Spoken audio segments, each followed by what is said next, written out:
If you're anything like me, you don't just want to see a city, you want to feel it. That's why I always try to find hands-on cultural programs when I travel. First up is the Bukchon Traditional Craft Center, where I tried a Chilbo class offered by Seoul. I had no idea what it was, but it turns out it's a traditional Korean enamel technique. And yep, I made that keyring. You can book your classes also directly with the center. They have daily classes of different types of crafts. Another activity was located at the Seoul Culture Lounge. Here I got to carve my own Korean stamp. Mine says "Sarange" or "I love you." I'm not saying I'm becoming a traditional artist, but I was really proud of this.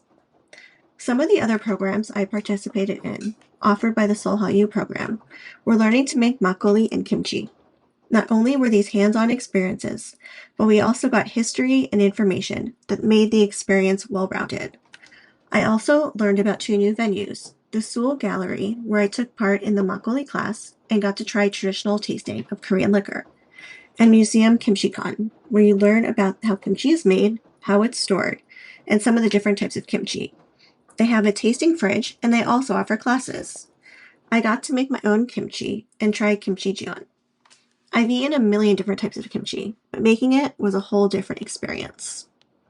These cultural programs are offered in English, and spots are limited, so you do need to sign up in advance. And it's not just crafts. Seoul is filled with year-round cultural festivals.